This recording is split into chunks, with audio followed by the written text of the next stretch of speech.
This is a relay project. Real Talk starts right now.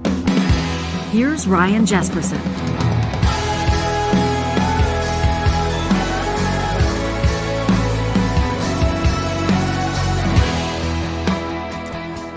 Well, it's here, folks. Today is the big day. You remember for a long time, for a number of months, we were saying to you the next Alberta election rumored to be coming up near the end of May 2023. And then our language transitioned a little bit, and we said the next Alberta election, which we expect to be on May 29th. And then I would throw in caveats like, but crazier things have happened. Well, now it's here.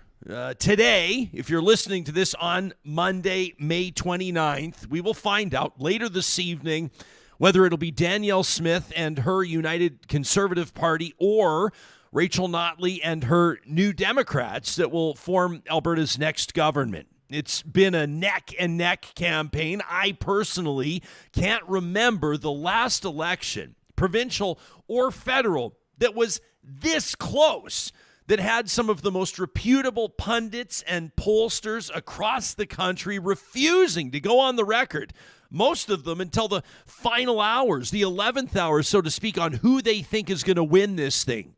And right now, even today, as we live stream this episode on YouTube around 8:30 Mountain Time, 10:30 Eastern on Election Day, you've still got some pollsters presenting different visions, different expected outcomes to tonight.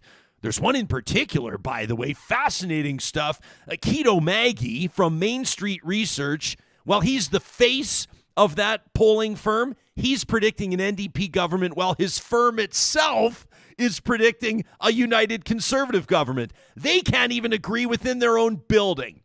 It makes, I think, the conversations about this election that much more important, that much more significant. Today, there's one message and one message only, and that is, if you're able and if you are geographically situated to participate, please do. We're not going to sit here and tell you how to vote, but we are going to strongly encourage you to vote. It's a real honor and it's a real opportunity. And we kind of see it at risk of coming across as a bit lectury, as a big responsibility for citizens. You don't listen to this podcast. You don't watch this show if you're not an engaged citizen. We know that. We've got a ton of emails from you. The feedback on our most recent episodes has been overwhelming, and we appreciate that. This is an engaged citizenry that I think truly understands the implications of this election's outcome. In just a second, we're going to talk to Charles Adler about the power of endorsements. Do they actually matter? Over the weekend, over the last few days anyway, we saw former Calgary Mayor Naheed Nenshi go on the record. I was pleased to join him on CBC's The Sunday Magazine just yesterday. If you missed that, you can get into his reasoning, his thoughts behind endorsing Rachel Notley. Just follow the link on my Twitter at Ryan Jesperson. But Nenshi said, listen, when I was mayor and Rachel Notley was premier, we didn't always agree. As a matter of fact, he goes on and he says he wouldn't even put her in his top 5 Alberta premiers. It was like a qualified endorsement. So why do it? What's the value of it? Does it move the needle? We saw, of course, Thomas Lukaszuk and Doug Griffiths, who I spoke with. You probably saw it just last week. Former Conservative cabinet ministers also endorsing the NDP. What on earth is going on there? And then you've got some of the more predictable ones. And we'll talk about this in just a second. Former Prime Minister Stephen Harper, current federal Conservative leader Pierre Poilievre endorsing Danielle Smith. You might go, well, yeah. But I don't think it's that simple. I don't think it's that easy. Where are the former Conservative Alberta premiers with their endorsements? Nowhere to be found is the simple answer. And you can let us know why you think that is. You know, we're going to be talking politics through the course of the show today, but I want to talk cannabis for a quick second because our home city of Edmonton over the next couple of days is hosting a big gathering. Like some of the biggest players in cannabis are gathered in Edmonton right now, and a lot of you, I'm sure, have heard rumblings that some provinces and municipalities may soon be approving regulated cannabis consumption sites. So that means that soon enough, you might go to a restaurant and find cannabis-infused food or cannabis-infused beverages on the menu. Well, in advance of that, in these regulated consumption sites, 2 different Edmonton companies are working together to develop a first-of-its-kind training program for cannabis servers in the food and beverage space. That's We Know Training and Diplomat Consulting. They're partnering with CanCell, which is Ontario's cannabis retail training body, to develop and deliver a cannabis service training program. They made the announcement just a few days ago in advance of this Grow Up conference, which is, of course, being proudly hosted in Edmonton. If you're there, by the way, make sure you check out booth 608. Say hello to the We Know Training team. Learn more about the new program that's in development. Let them know that Real Talk sent you.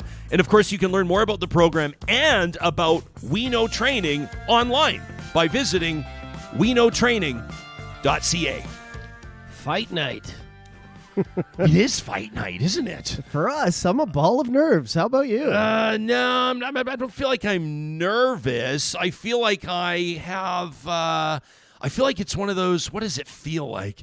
It feels like before you remember like one of the more high-profile, and I'm not like a huge combat sports guy, but do you remember when the disciplines were crossing over? Of course. And Floyd Mayweather and Conor McGregor were about to fight, and everyone's going like, how on earth is this going to play out? And people had compelling reasons to sort of inform their argument of the position. People thought, well, Mayweather's a pure boxer, and so if McGregor can get him down, with grappling or ground and pound, Mayweather's screwed. Yeah. And then other people are going, Mayweather's one of the greatest boxers in history, and Conor McGregor isn't going to be able to hold a candle to him.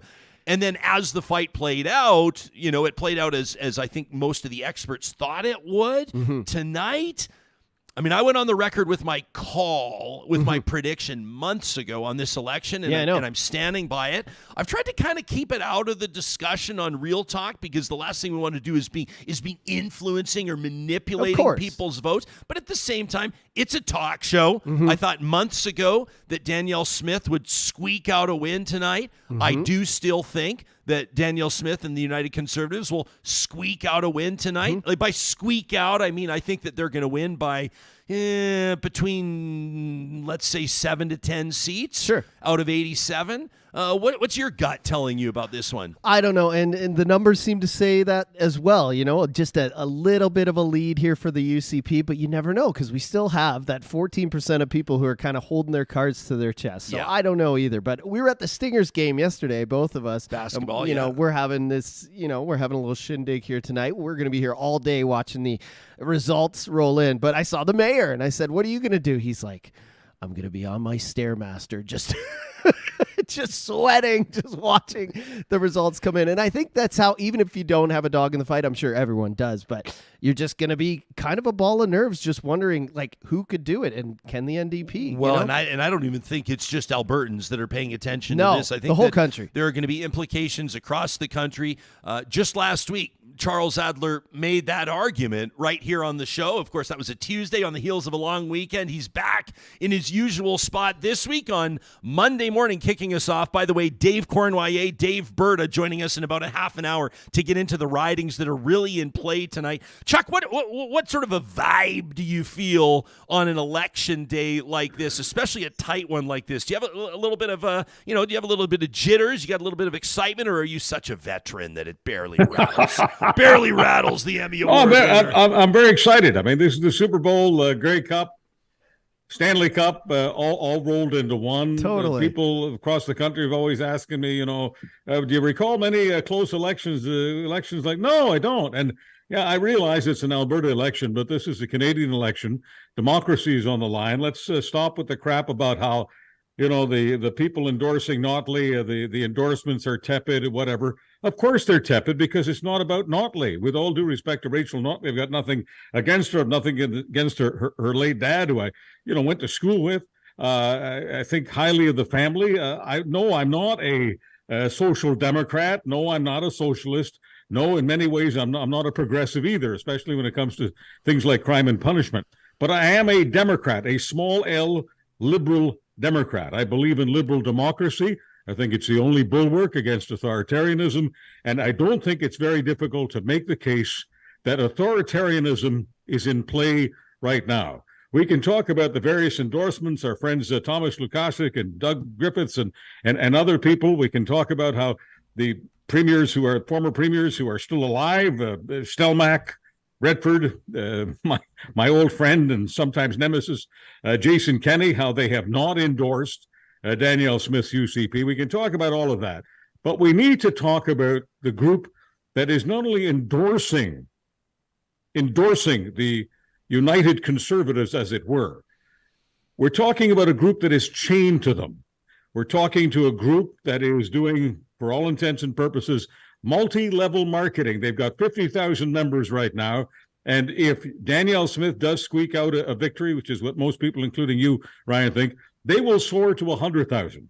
This is a group that is all about book banning, which to me is the equivalent of book burning. And of course, when you're to book banning or book burning, really it's not about the books. It's about the ideas. It's about the thought. Even if you've never read George Orwell's books and other great books about authoritarianism conquering democracy, even if you've never read any of those, all you have to know is that anybody who brazenly and on camera talks about how women belong in the kitchen, they do not belong in the so-called workplace. And I say so-called because the home is very much a workplace. When you're raising children, it's very much work. It's much tougher work than most other work. But the point is, Mr. Parker of Take Back Alberta, this is the person who took Jason Kenney out, all right, and stuffed Danielle Smith in. This isn't a conspiracy theory. This is available to you. Just simply Google Take Back Alberta, Parker, Smith, Kenney. You'll find it for yourself.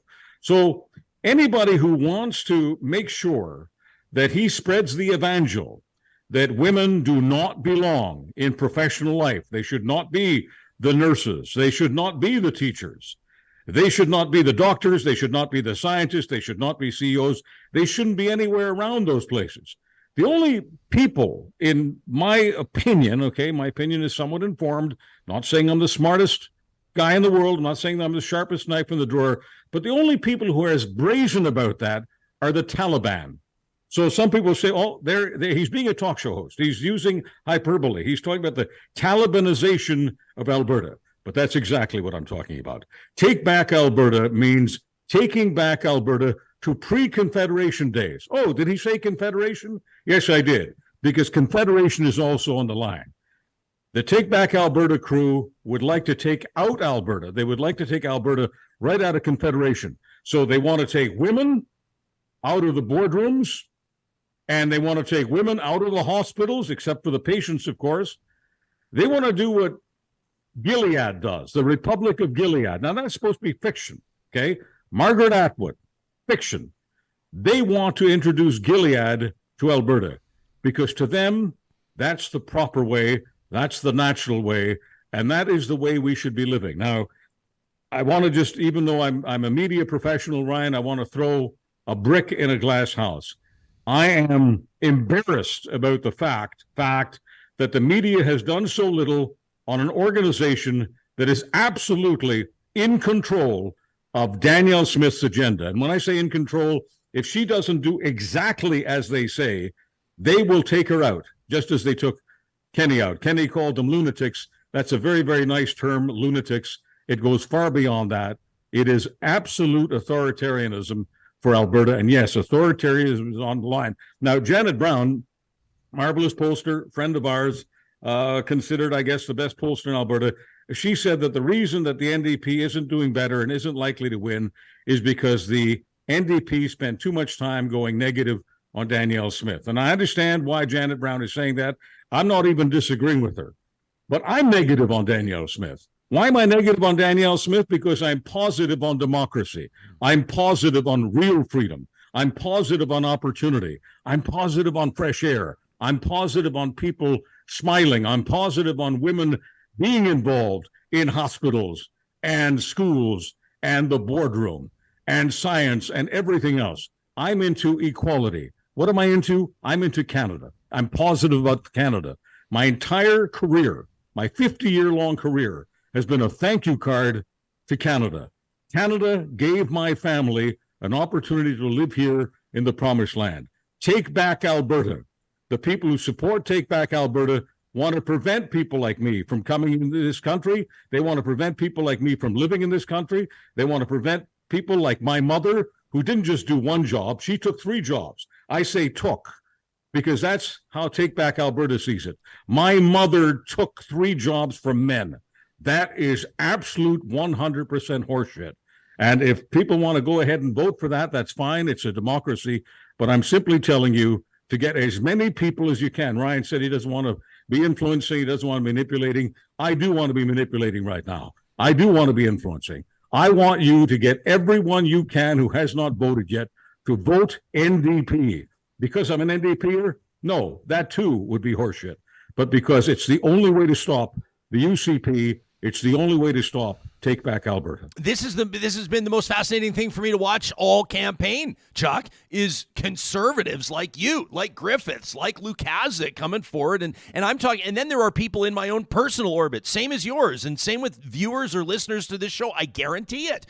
People who have been conservatives and voted conservative their entire life that are not doing so this election, and I find it to be absolutely fascinating. Hey, the mixed reactions on your position today. I always love to put these in front of you. I know you love this stuff.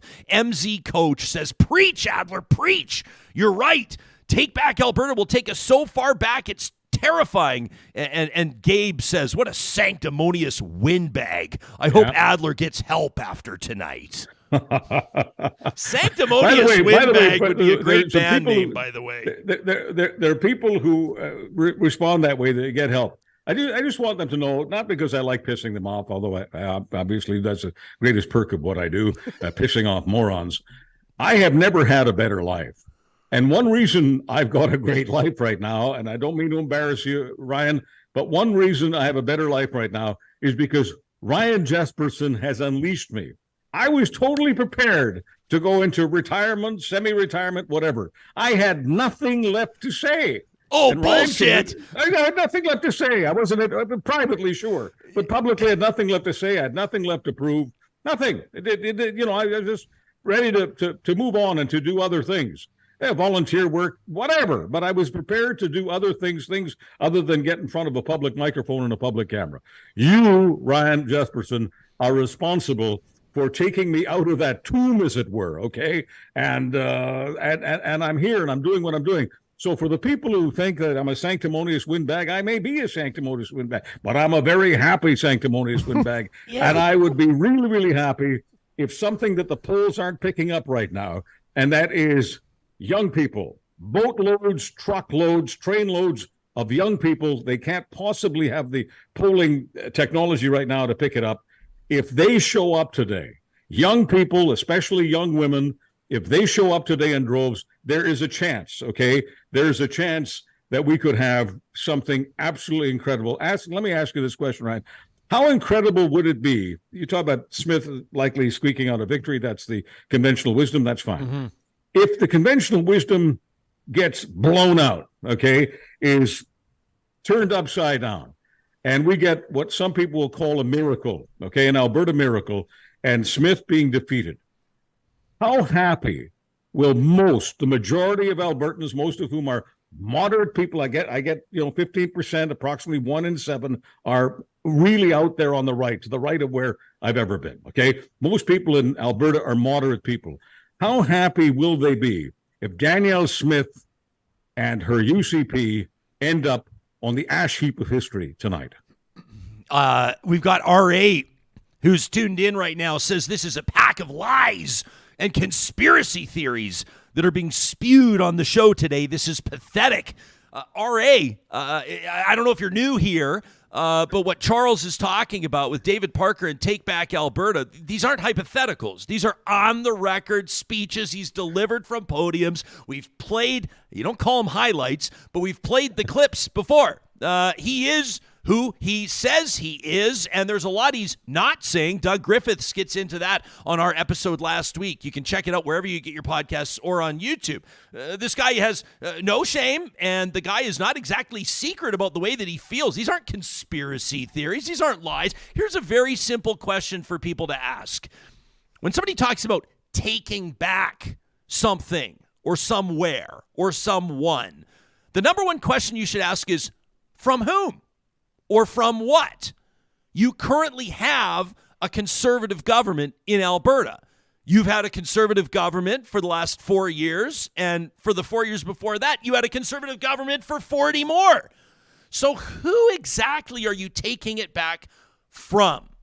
If Jason Kenney wasn't conservative enough for you, then you are truly on the right side of the conservative ledger. And if you feel so strongly that the province needs to be taken back, I can only assume that in this climate, at this point in history, you're talking about things like pandemic-related health measures, probably like informed evidence-based sex education in schools, probably like initiatives toward equality, I don't know, pride. I mean, you can only assume, like, what, and ask these people these questions. When someone says, I'm supporting Take Back Alberta, or let's say, for example, they attend, Chuck, this was, I was actually a little surprised that it was flying under the radar, but Dr. Jordan Peterson has been on a speaking tour, including right here in Edmonton at Rogers Place, right across the street from us, sponsored by Take Back Alberta. People should be asking, Take Back Alberta from whom?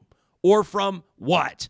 Now, speaking of endorsements, here's another one that I wanted to ask you about. I don't talk about this guy a whole lot, but Rebel News founder Ezra Levant over the weekend endorsed Danielle Smith. Here's the thing. The wording of it, and this is courtesy of Luke Lebrun at Press Progress. I don't subscribe to Ezra's emails. But he writes to his supporters, to Rebel Media supporters. Part of the reason I feel obligated to weigh in is because, get this, Rebel News had a role in causing this election and Danielle Smith's leadership to happen. We led the charge against Jason Kenney's authoritarian lockdowns. We crowdfunded civil liberties lawyers to challenge the abusive arrest and jailing of pastors and small businessmen. Our reporters were embedded in the trucker convoy at the border crossing in Coutts, Alberta. We put up billboards. We championed working-class Canadians as they rebelled against unscientific and punitive vaccine mandates. In part, it was our principled conservative criticisms that motivated the UCP to vote non-confidence in Kenney last year. He then, by the way, puts the target on the back of a few who we would assume would be cabinet ministers or will be cabinet ministers if the UCP forms government. Continues Levant, there are still Kenney loyalists in the party, even in cabinet, who would rather lose the election and get rid of Smith than win the election and have her be premier. Kenney himself refused to even meet with Smith when she became premier. So here we are. The spirit and theme of this endorsement is still looking back to the pandemic, describing what were at the time imposed to, I don't know, keep people alive, which is kind of ironic as well. If you look at the people, the majority of people that send their money to Ezra, I have to assume, Chuck, are in the 55 plus or 65 plus demographic. Those folks were the most vulnerable through COVID. That's the population that was most heavily hit when it came to deaths from COVID-19 or hospitalizations from COVID-19. Yet still, Levant here hammering away at what he calls authoritarian lockdowns and the jailing of pastors. These are the spirit of the endorsements that Smith's getting. And to me, as I wrote to Luke on Twitter, I said, I betcha, all things considered, that's an endorsement she'd rather do without. I don't know what you think about it. I don't know if she'd rather do without it, because it is true that his organization, just like Parker's organization, raised money and fueled ideology and gave the impetus to a lot of people to vote against Jason Kenney. And, I've got mixed feelings because I'm not a Kenney supporter at all. But I've said before on this show and other shows that given a choice between Jason Kenney and Danielle Smith, that's an easy choice. And I would choose Kenney, all day long. Now, the thing is, everything you're reading from that particular newsletter and some others that are endorsing Danielle Smith, the Parkers, it's all darkness. It's all age of darkness. And speaking of darkness, let's just speak frankly here, because the show is called Real Talk.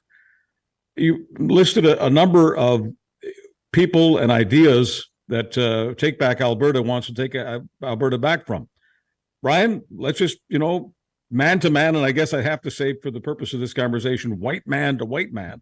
I mean, aren't we also talking about people who want to take back Alberta from people who look like Naheed Nenshi, people who look like the current mayor of Calgary, people who look like the current mayor of Edmonton, people who look like a lot of our doctors and teachers and other professionals in Alberta? I mean, is it really a mystery why 4 out of 5 so-called racialized, which means people who don't look white, 4 out of 5 racialized people in Alberta are voting for the NDP? Do we think that 4 out of 5 racialized people have all of a sudden become rabid socialists? I mean, let's talk about this.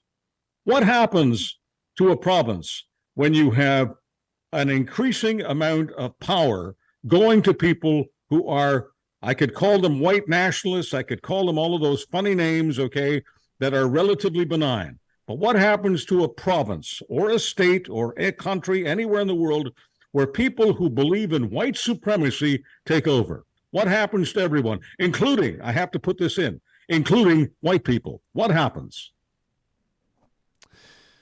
You go.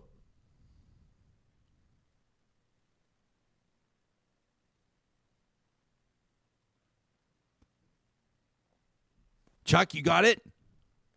I hear you now. Can you hear me? Yeah, I can hear you. I Okay, said go ahead and finish the thought. Well, finish the thought. What happens is you go into an age of darkness. You go into an age of fear. People become afraid of what they support, what they don't support. They begin to fear expressing themselves. And so what you end up doing, all of this in the name of what some people call freedom, is you have a much less free society. It's much more oppressive. But most important, on a day-to-day basis, what you do is you give power to a bunch of thugs, okay? And thugs like to do what thugs do. Thugs like to frighten. They like to intimidate. There's this word called terrorism that is used sometimes too casually. I won't be casual about it. This is the kind of environment that terrorists thrive in. Why? Because it creates chaos. Chaos is what Danielle Smith and Parker and some others being talked about are all about. Because chaos gives these people power. When there is chaos, the majority of people end up saying, the hell with our personal freedom. Let's just give the government more power to do what's necessary to eliminate the chaos. People say, well, that could never happen in Canada. That could never happen in Alberta. A lot of countries have said that over the years. Why does Thomas Lukaszuk say what he says? Did Thomas Lukaszuk become a socialist? Thomas Lukaszuk is from Poland. That is the country next door to my country. Both of our countries saw this. It's very real. And before it happened, they were told that they were a bunch of conspiracists, that could never happen. It's all theoretical. I'm sorry. It happened in Hungary. It happened in Poland. It happened in countries all over the world. Right now, you've got these same people who are into this heart of darkness business supporting Smith, who also support Vladimir Putin. Can anyone look me in the eye and tell me that Vladimir Putin deserves the support of anyone who believes in human rights, equality, and democracy? Can anyone look me in the eye and tell me that people in Alberta who support Vladimir Putin should be anywhere near the throttle of power? Chuck, before we go, I wanted to shine some light on one of the storylines, I think, that's flying below the radar. There's people that are like you, that are front and center saying, here's who I'm voting for, here's who I'm supporting, here's who I think you should vote for. And then there's a lot of people that are more quietly kind of wrestling with it, you know? I got a text from someone and then a response from someone else, and I don't have either of their permission to use their names, so I won't, but I posted this on Instagram and Twitter yesterday anonymously. A guy reached out and said, dude, I'm sure you get this often, but Real Talk is awesome. He says, I've just smashed 3 episodes in the last couple of days. He says, your unethical oil episode blew my mind. He says, I also agree with one of your other comments, though, that there are a ton of moderate conservatives who feel like they don't have a good option right now. He said, anyway, I'll stop talking like I'm a guest. Cheers. So I post that on Instagram, and I get a response from somebody else. She says to me, I relate to that comment so much. She says, I have a hard time ticking a box for Danielle Smith, but then ticking the other one feels anti-Albertan in a way. Interesting, and I appreciate that gal sharing that sentiment with me. One of the things that's been interesting to watch while the NDP was in government 2015 to 19, in opposition after that, and then now campaigning, is that they've had to almost prove their Albertanness.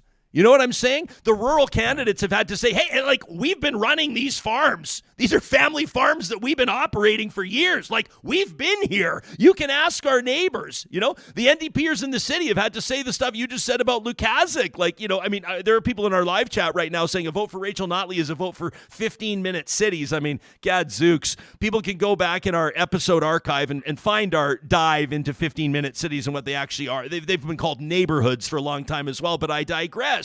There's been this sort of PR campaign that the NDP and its candidates have had to wage, because still people, I can tell you that the person that wrote that comment to me, I know her. She is a reasonable, pragmatic, quote unquote, I know you're not supposed to use this word anymore, but she's a normal human, Chuck. But still, she finds herself as an Alberta girl born and raised to be hardwired. I have nothing against normal. There's nothing against normal. Maybe we could infuse a little bit more normalcy into politics. But here she is saying, she's been conditioned, or she feels like a vote for Rachel Notley is a vote against Alberta. Now, that's either a magnificently successful campaign tactic on behalf of the UCP, or maybe that's just long-held brand association that the NDP has to fight against. You know, the whole thing, the tie to the national brand, the National Party brand, etc. But these are one of the things. That comment that she wrote to me, I think, is going to be the make it or break it for the NDP this campaign. We're going to talk to Dave Cournoyer in just a second. He's going to get into the ridings that the NDP has to win. And there's a list of about 15 of them that they almost have to sweep. Now, if they can do it, they'll win. It's a tall order, but we'll see. And I think tomorrow we'll be talking about the message that Alberta has sent to the rest of the country. Voting in Danielle Smith sends a message. Voting in Rachel Notley sends a message. The question is, what'll it be?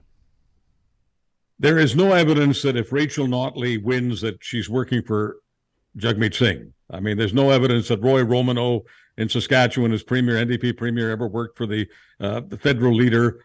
My friend Gary Doer, I didn't vote for him, but he's my friend. He ran the government in Manitoba for several terms as an NDP government. The idea that Gary Doer was taking his orders from McDonough or Layton or anybody else is absolutely ridiculous. There's nobody in Manitoba, right wing, left wing, in the middle, who would believe that. So the point is that Rachel Notley would not be working for Jagmeet Singh. But the question is, would Danielle Smith be working for Dave Parker? And anyone who is paying any attention or does any research knows, of course she would be working for Parker. And so the question isn't, what would a Danielle Smith government look like? The question is, what would a Take Back Alberta government look like? And if you can live with that and you support that, that's fine. But that's what we're talking about. I Take Back Alberta government versus a democratic government. That's the choice on the line tonight. You can catch Charles Adler right here on Real Talk every Monday. Thanks for bringing it. Per usual, Chuck, I know not everybody agrees with you, but if they did, we'd never invite you back. All right. Thank you for everything, and good luck to my beloved neighbors. Thanks, pal. Charles Adler, big friend of the province of Alberta, to say the very least. Dave Cournoyer coming up in just a second. Before we get to Dave, I'm going to read an email from Scott. Want to let you know that this program is presented by Real Talk sponsors like our friends at Athabasca University. They're Canada's open university with world-class accredited online programs and courses that are offering you the flexibility to learn at your own pace on a schedule that suits your lifestyle. We're going to be talking to an Athabasca University political scientist tomorrow as we get into and analyze these election results. They've got a strong poli-sci program there. That's one of literally dozens. In fact, whether it's a micro course, whether it's an undergraduate degree, or maybe even a grad or doctorate degree that you're looking at, there's a fit for you at AU. The experience, different from any other university by design. More accessible, more flexible, more equitable, and more personalized for everybody. The only commute is to your device when you sign up to study at Athabasca University. Hey, a big shout out to our friends at Apex Automation. We spent last week absolutely applauding their continued growth, their continued expansion. They're one of Canada's fastest growing automation firms, and that includes opening their brand new field office in Houston, Texas. We love this story. Valued team members of theirs said that, well, they were hoping to move down to the Lone Star State to pursue personal opportunities, but they didn't want to leave Apex. So Apex found opportunity to open up in Texas. They're moving those team members and their families down there, and they're keeping them on the payroll. How cool is that? Putting people ahead of profits. And I'm sure that the profits will follow too. Congratulations to all involved. If you're an automation professional, if you're one of those engineers, of course, that has that unique skill set, whether you're an electrical or instrumentation or computer science or process or mechanical engineer, maybe an electrician, maybe an instrument tech, chances are there's a fit for you at Apex Automation. You can find them online via the sponsors tab on our website. What a perfect weekend to hit up a Dairy Queen of Northwest Edmonton and Sherwood Park. Well, how many dairy-free dilly bars for you this weekend, Johnny? 5, 6, 10, 12? I did a 3-pack, a nice triple. There you go. Okay, there you go. Hey, Dairy Queen's got something for everybody at their Palisades, Nemeo, Newcastle, Westmount, and Baseline Road locations, and that includes the summer lineup, those special edition DQ Blizzards that'll be gone before you know it. Now they bring back some of the real classics, the favorites like the Cotton Candy Blizzard Treat or the Choco Dipped Strawberry Blizzard Treat. One of these new ones I'm loving, the Reese's Caramel Pretzel Blizzard Treat. You can find those only at the Dairy Queens in Northwest Edmonton and Sherwood Park. And our friends at Friesen Brothers want to remind you that for more than 65 years, they've been Alberta-grown and Alberta-owned. And for good reason, more and more families are going to Friesen Brothers for quality food at low prices. We recommend that you check out their flyer online. The Family Essentials flyer is the one that we love. That's at Friesen.com, Freson. Every month, they introduce new Family Essentials easy family meal solutions. And as we're in the midst of barbecue season, a ton of grilling and camping tips in this month's edition, from marinade recipes to s'more ideas. Again, the full flyer available online on their website. That's Friesen.com. We love when Real Talkers take a second to send us an email, to send us your thoughts. Of course, there's a lot of chatter in our live chat this morning. It's good to see representation from across the political spectrum, and we love the spirit of healthy debate. And when you want to sink your teeth into something a little bit deeper, you can always send us an email to talk@ryanjesperson.com. That's what Scott did, and I wanted to fit this into today's show. We'll get Dave Cournoyer's take on this in just a second. Scott, the subject line reads, "I never thought I'd be here." He says, Jessica, I'm going to be doing something that never in my wildest dreams as a lifelong conservative thought I would do. I'm going to be voting NDP. He says, if you look at my political journey, you'd be surprised based on where I started. I first became interested in politics in high school. I was supporting the Reform Party, then the Canadian Alliance, federally, provincially. I was a PC supporter, never Wild Rose. As an adult, I then became more politically active, volunteered on multiple federal and provincial campaigns, including Ted Morton's 06 leadership campaign. Ted's not exactly in the mushy middle of the political spectrum, if you know. He says, I was also supportive of the founding of the United Conservative Party. I voted for the merger and for Jason Kenney and the subsequent leadership. I celebrated in 2019 when we defeated Rachel Notley's NDP. I was a true believer and a deep blue conservative. But sadly, the UCP has swung wildly to the hard right during the pandemic. They've got MLAs who actively participated in or advocated for breaking the law during the so-called freedom protests, including blocking the border at Coots. They've got multiple candidates with extreme views, many of them Take Back Alberta backed, and they've been hijacked internally by the far-right Take Back Alberta movement. And then there's Danielle Smith. I believe her to be wholly unqualified for the position of premier, let alone the leadership of a mainstream party, and I believe that she'll continue to damage the province if she's allowed to continue in that role. She used Take Back Alberta to win the leadership and control the party. She has embraced anti-vax and anti-science quackery. She's musing about privatizing hospitals. She's attracted an unseemly radical element to the party. She's a proven serial liar, and she has horrible political judgment. And worst of all, she pulled an SNC Lavalin and tried to interfere in justice to get hate preacher Artur Pawlowski's criminal charges dropped.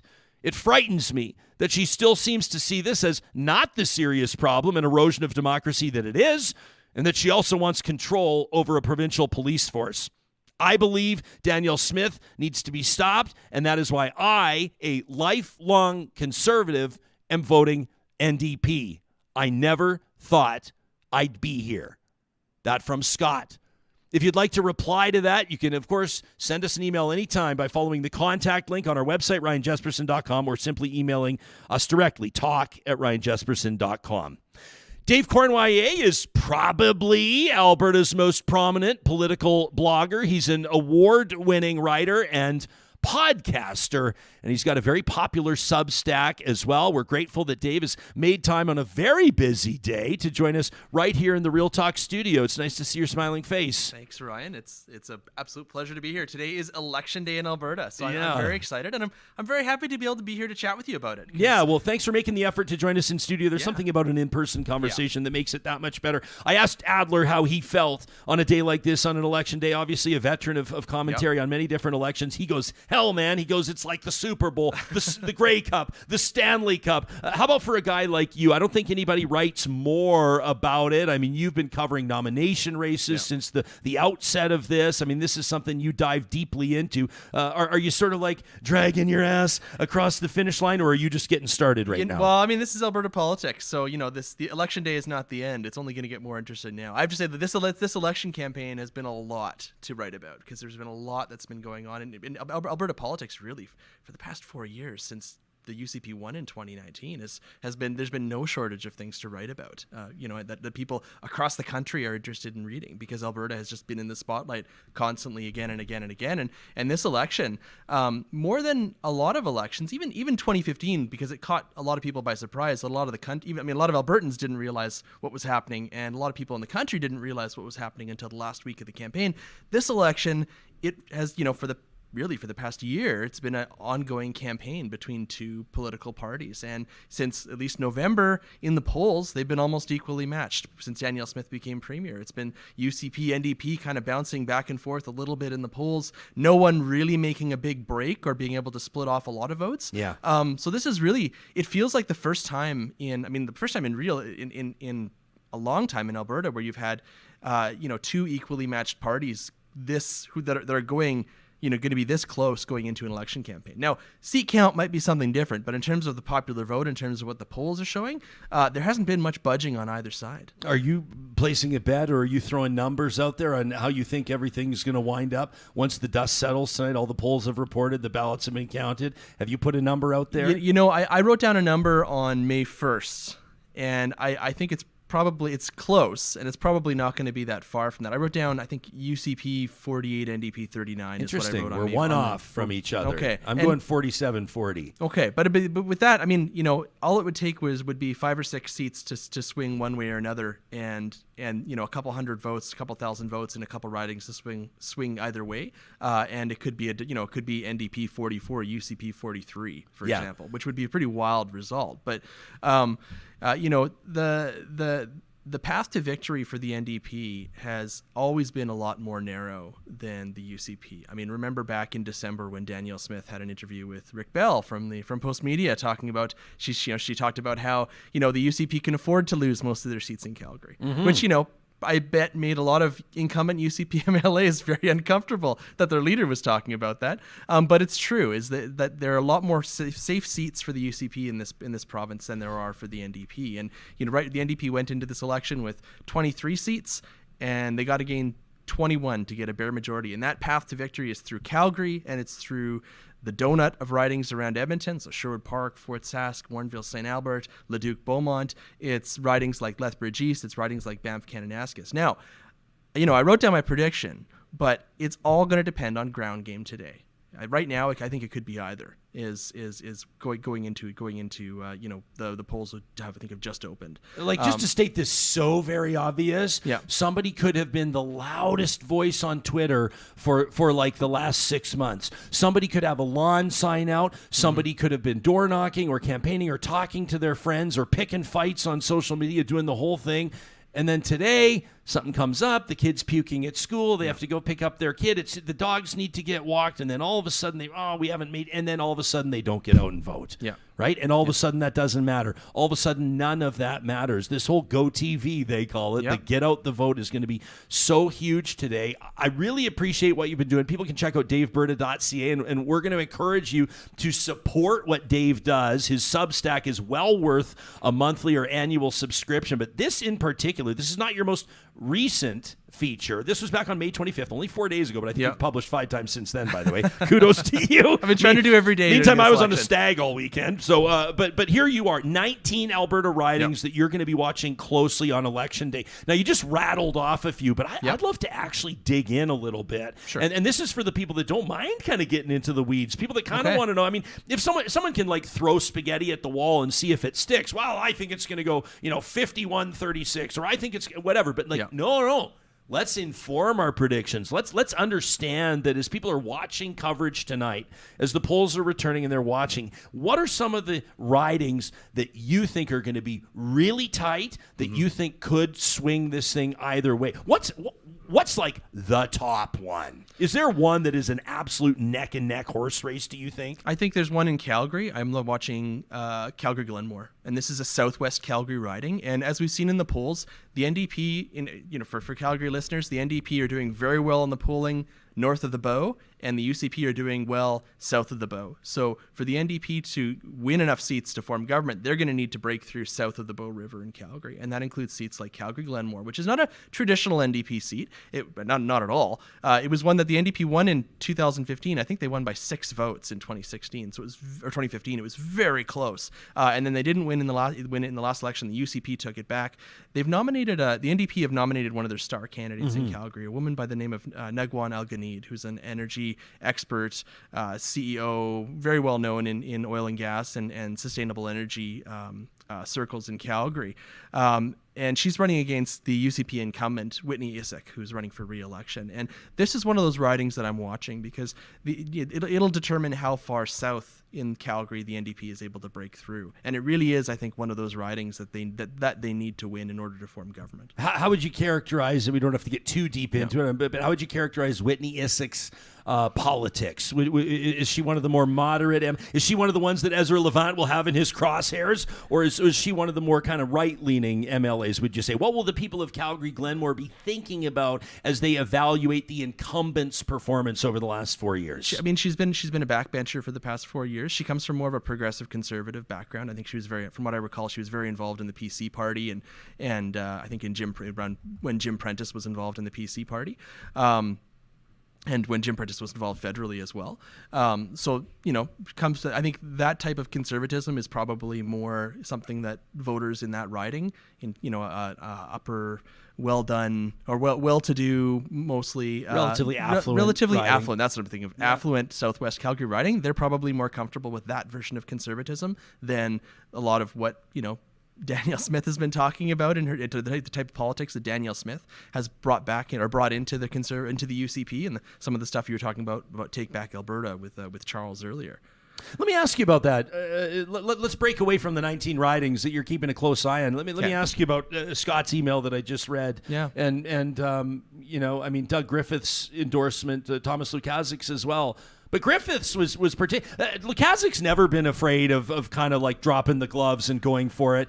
People even when he was a Conservative MLA or even Deputy Premier, he faced a lot of fire, of course, because of his association as Deputy Premier with Alison Redford at the time. And Lukaszuk, in good nature, has sort of fielded barbs about his progressive leanings as a Conservative politician. Griffiths, when we were picking his brain last week, must have felt particularly strongly about this, because I do think that there is a personal and even potentially professional price to pay as a former Conservative cabinet minister endorsing your political opponents. And he got into it and he explained the why. And his why is almost identical to what Charles Adler was just bringing to the table. It had not as much to do with Danielle Smith. She doesn't get off squeaky clean in Griffith's estimation, but it has more to do with David Parker and Take Back Alberta.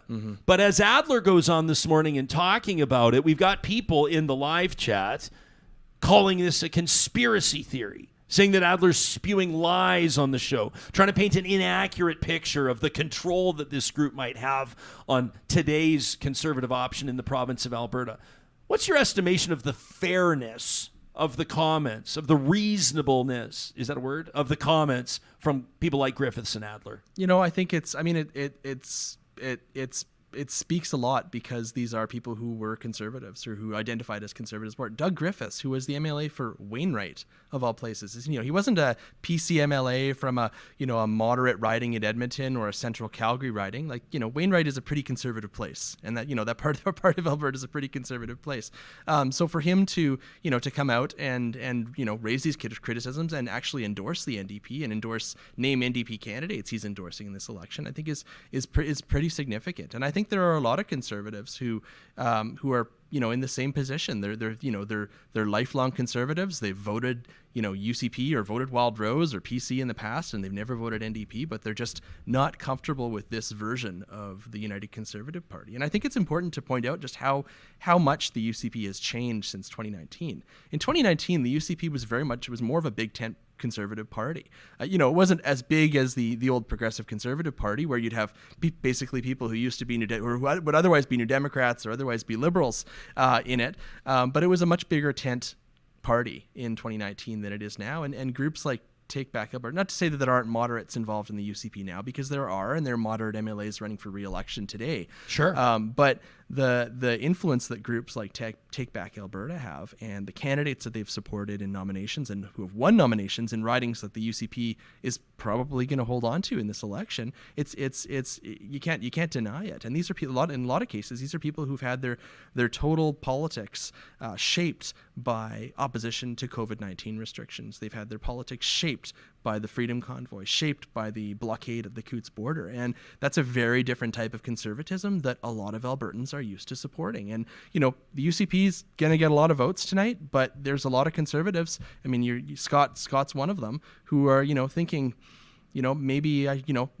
maybe they've pushed me too far. Maybe I need to vote NDP this time. Or maybe, unless in some cases, maybe they're just staying home and not voting. Yeah. Alyssa in our live chat says, why is nobody talking about the record advance polling numbers?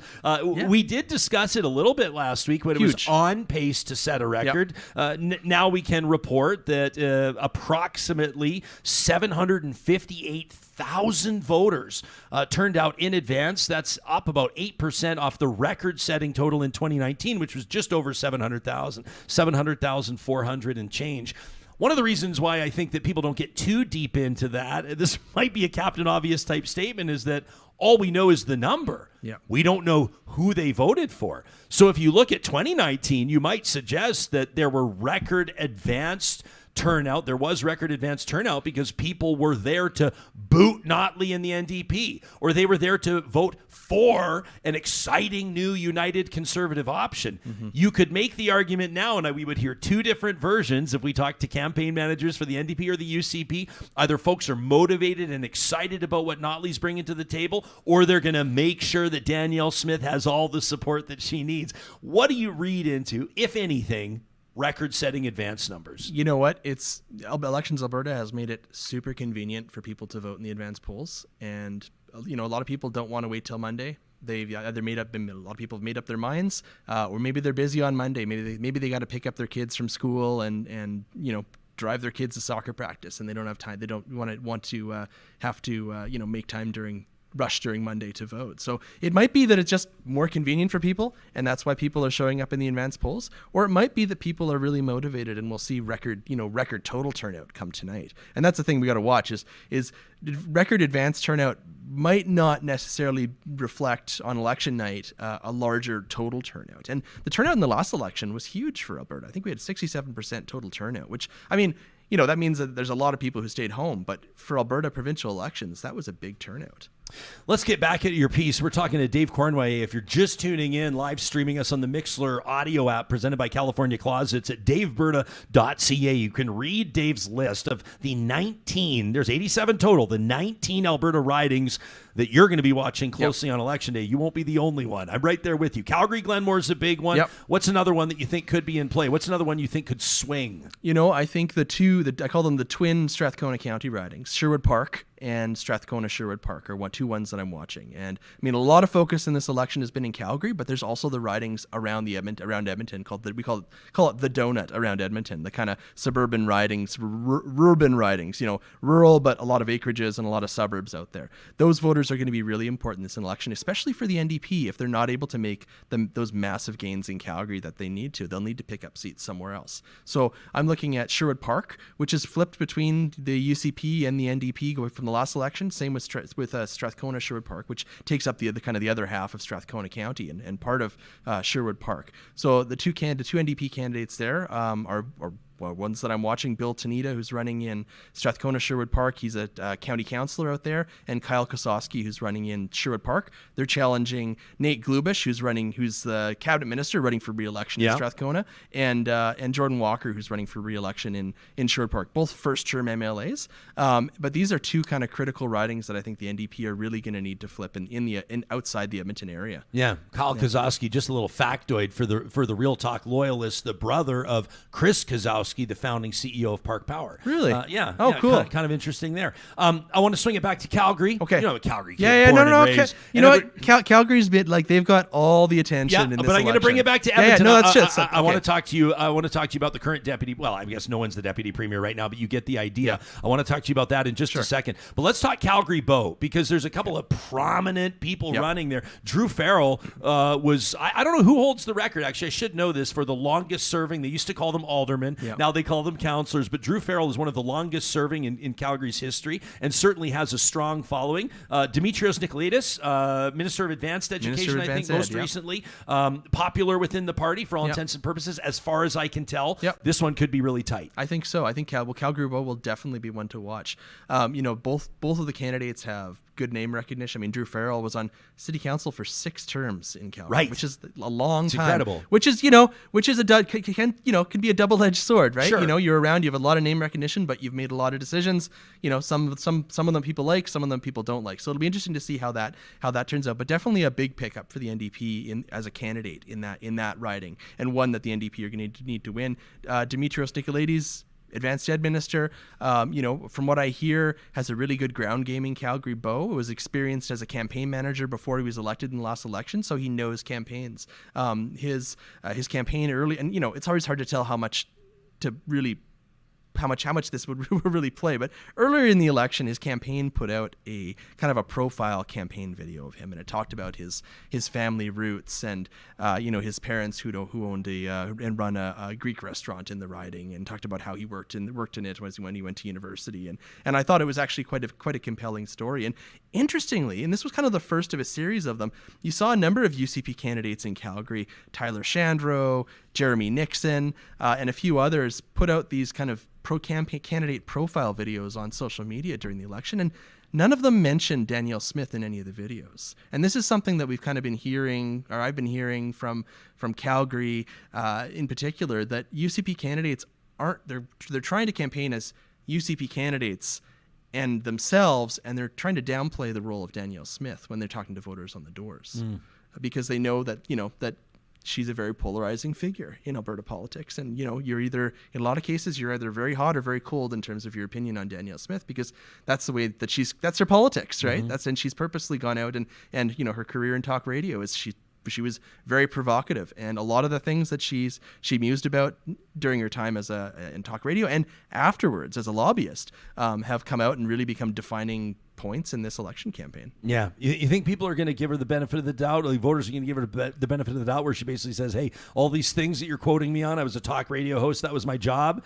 You think the average person's going to give her the pass on that? I think the polls seem to indicate that a lot of people are, but a lot of people aren't. And I mean, that's the reason why one of the reasons why the polls are so close is, that we have, we're in a provincial election in Alberta, and the UCP is neck and neck with the NDP. The NDP are polling more than, 40% in Calgary, which is wild. In 2015, when they won the election, they didn't get over 40%, and now they're polling above. And I think that all plays into it. And Danielle Smith may have saved her party in a way, or pulled them back from the brink of oblivion that Jason Kenney was driving them towards before he resigned as premier. But if she did, she only barely pulled them back, because they're still neck and neck with the UCP. And I mean, that says a lot about Rachel Notley as well, and the appeal that she has. I mean, these are both two polarizing figures, very well known in Alberta politics. There was a poll that came out last week that said, their negatives and their positives were basically equal in terms of voters, their approval and disapproval. Obviously,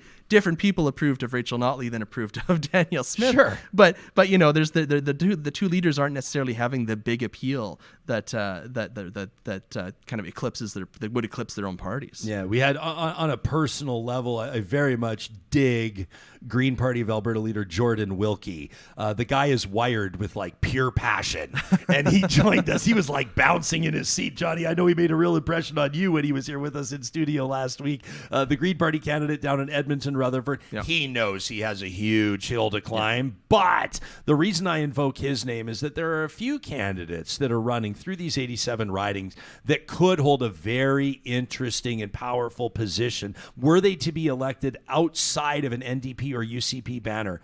And probably the most serious one is in Calgary Elbow. Would you agree?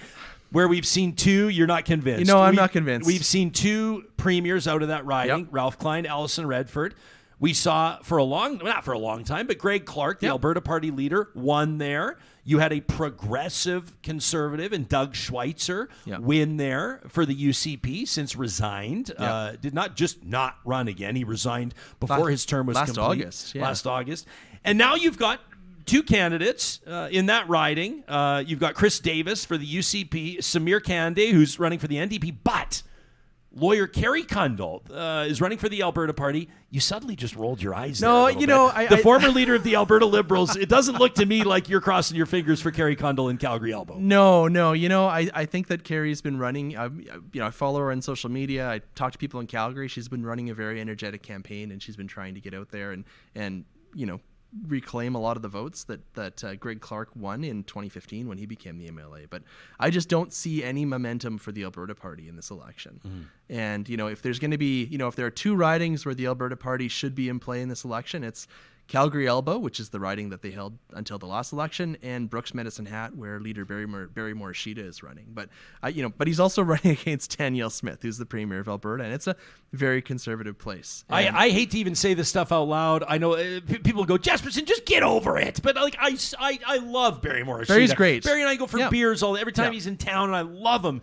But I just have to say the realist in me notes that the people of Brooks Medicine Hat already voted. I mean, not technically in this election, but there was a by-election when Danielle Smith went to win her seat. And kind of the discouraging thing, the gut punch for Alberta Party supporters there would have been that he didn't just lose to Danielle Smith. He came in third. Yeah. And I think that kind of set the tone for the way that's going to play out in this election tonight. It really took the wind out of any wind out of the sails the Alberta Party would have had going this election. And I mean, I agree. I think Barry Morishita would be a great MLA. But I just don't see it happening in this election. Rajan Sani wanted to be United Conservative Party leader.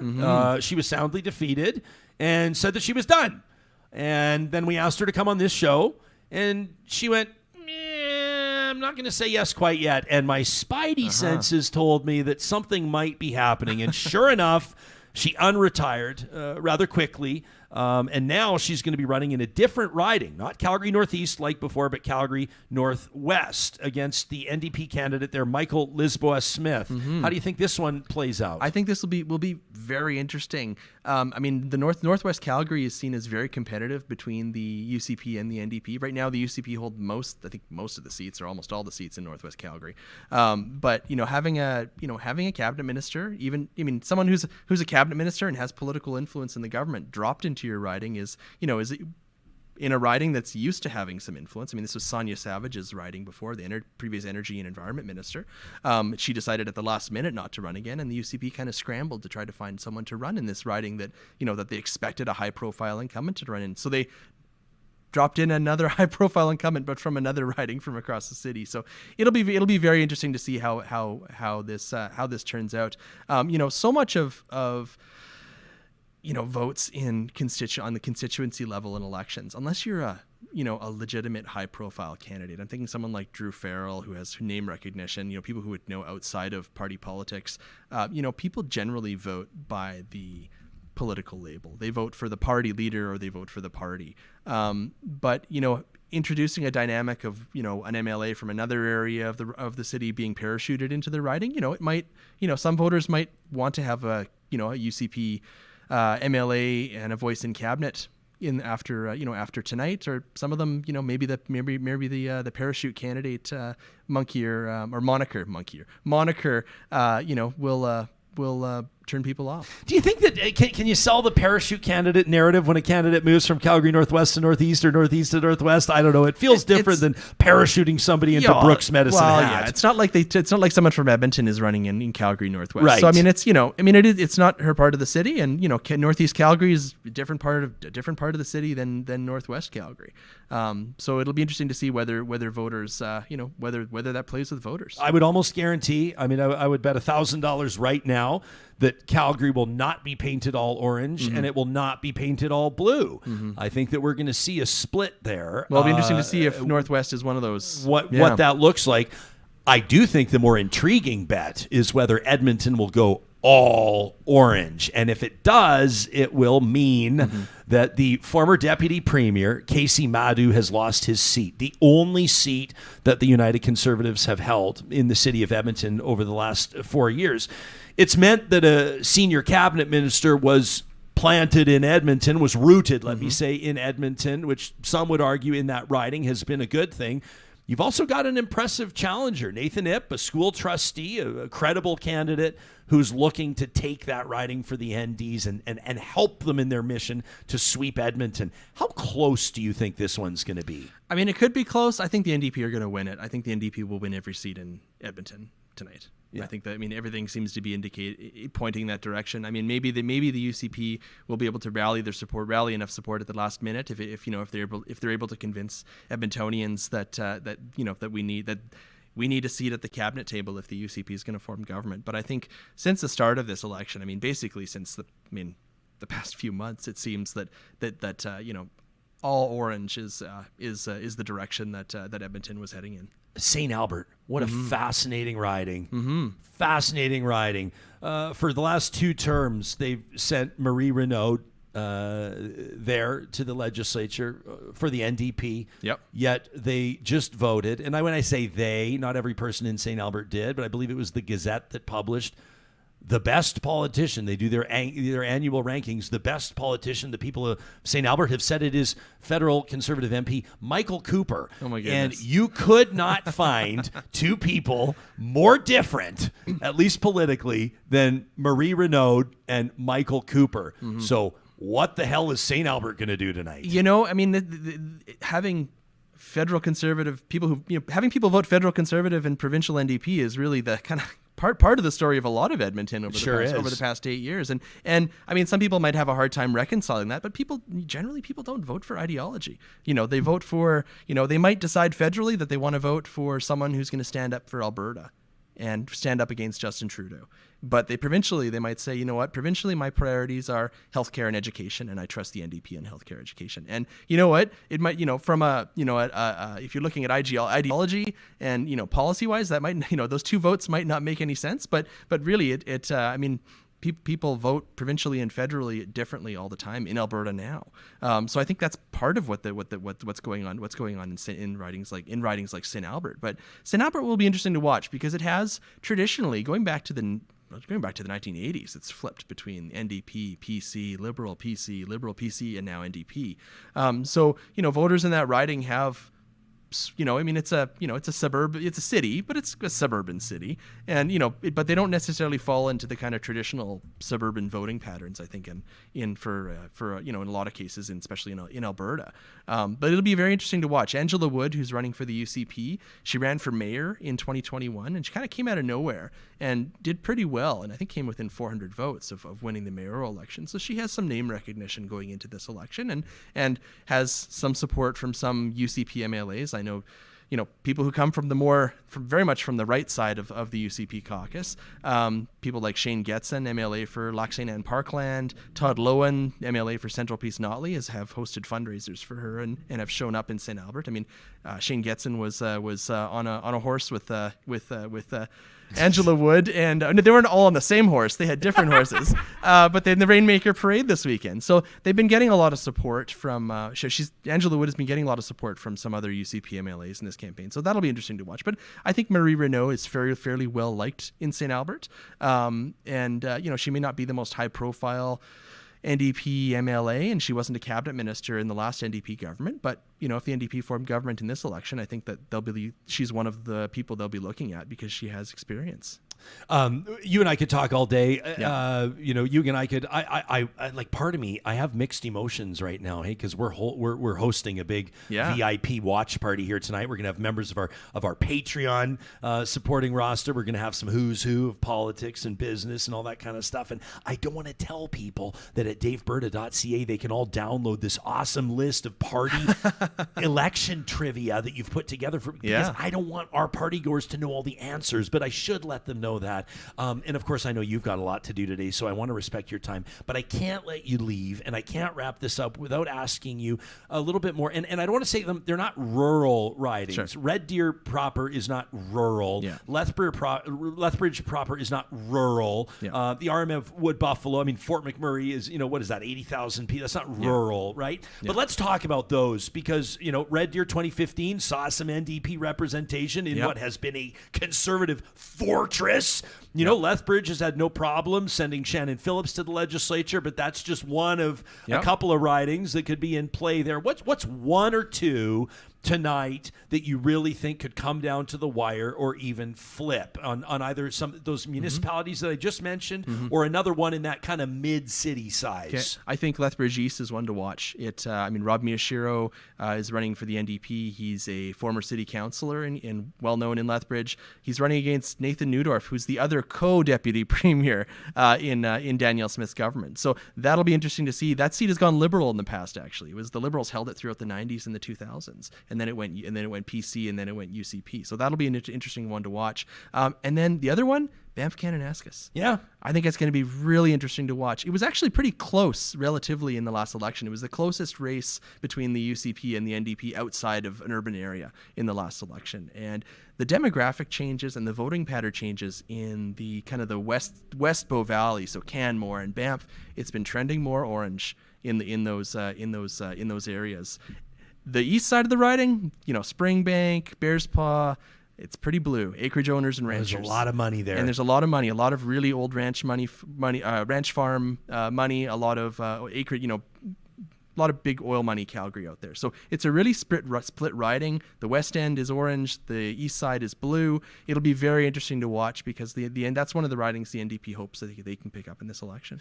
You can read more and really dig into Dave's writing at daveberta.ca. And please, we encourage you to support what he does. You make so much of your stuff. It's kind of like the model that we have too, except for you don't bring in a bunch of advertisers. You give folks a lot for free, but then encourage them, and we encourage you as well to support what Dave does so we can have more of this in-depth commentary. Look what you're doing. You're ramping it up as all the big outlets are starting to tone it down, and that's not a swipe at the talented journalists that bust their asses to cover elections like this. But, we talked to veteran journalist Graham Thompson as an example just about a week and a half ago, and man, he was comparing what it was like covering elections 15 years ago to now. Yeah.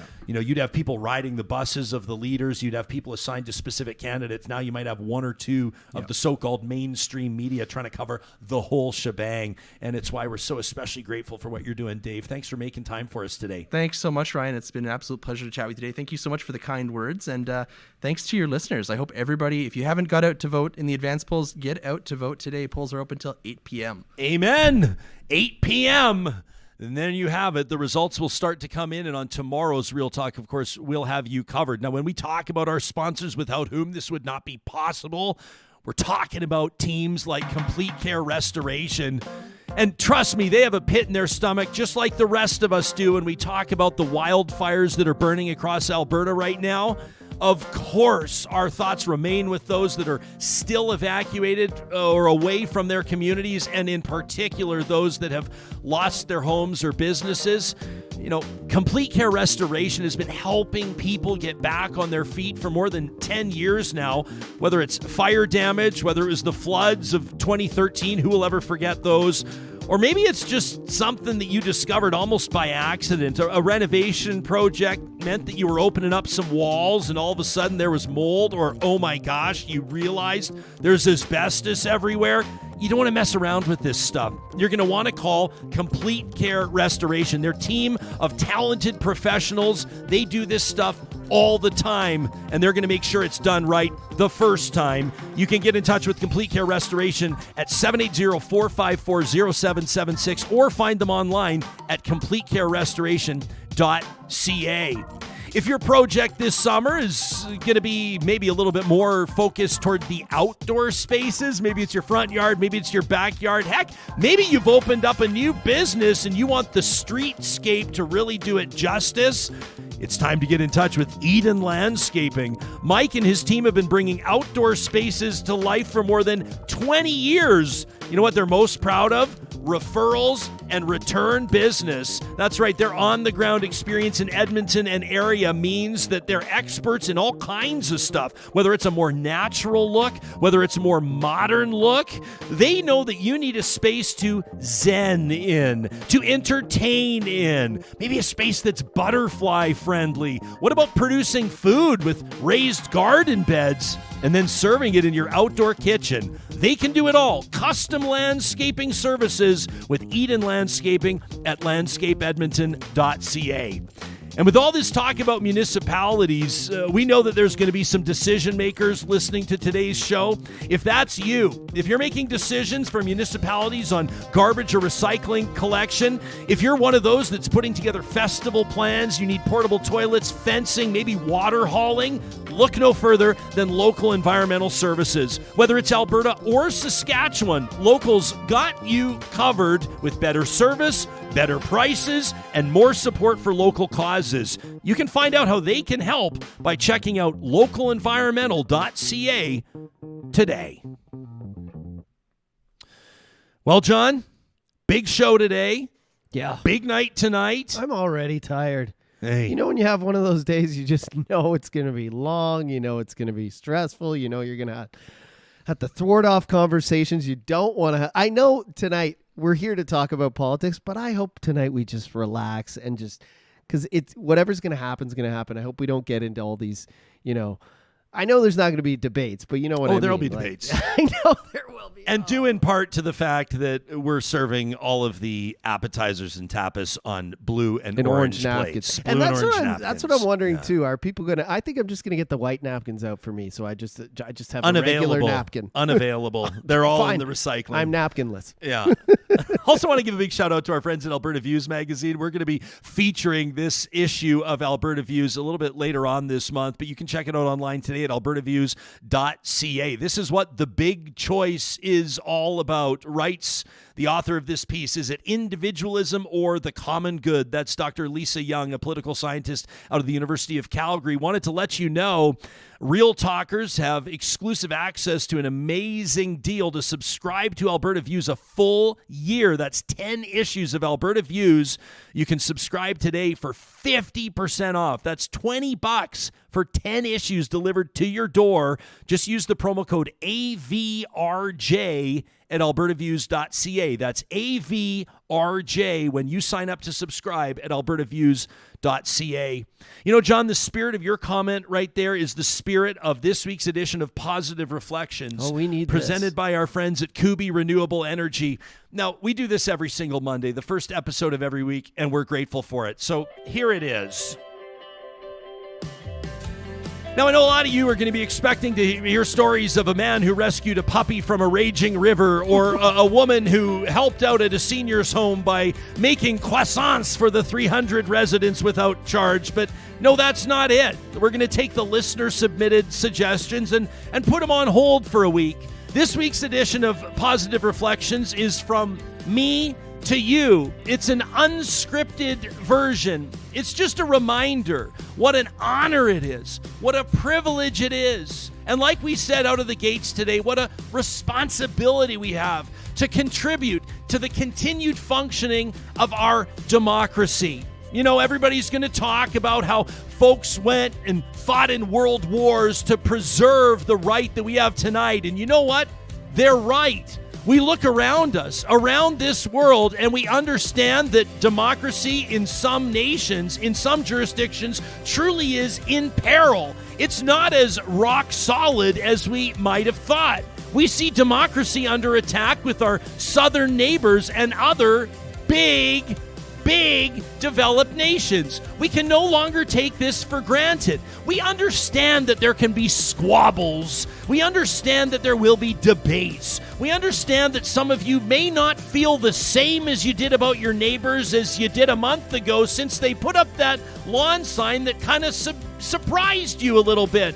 But here's the deal. At the end of the day, we have an opportunity to prioritize what's important to us, to evaluate the platforms put in front of us, and to make a choice to support our vision, what we believe is the best way forward for the future of our communities, for the future of our kids and our grandkids. So today's positive reflection is gratitude over the ability that we have to vote, the ability that we have to support a candidate that has inspired us. And so from all of us here at Real Talk, to you watching or listening at home or on the bus or on your bike or while you're walking your dog, please do exercise your right to vote. We'll have plenty of time to analyze the results and start to evaluate what it means for the future of this province that we're so proud to call home. But we want to make sure that today people are doing what matters most, and that is to have your voice heard. It's an incredible privilege. Let's not take it for granted. We don't have to tell you that tomorrow's show will be a must-watch. We'll break down the results. Positive Reflections presented by Kuby Renewable Energy. You can get your free solar quote today at kubyenergy.ca.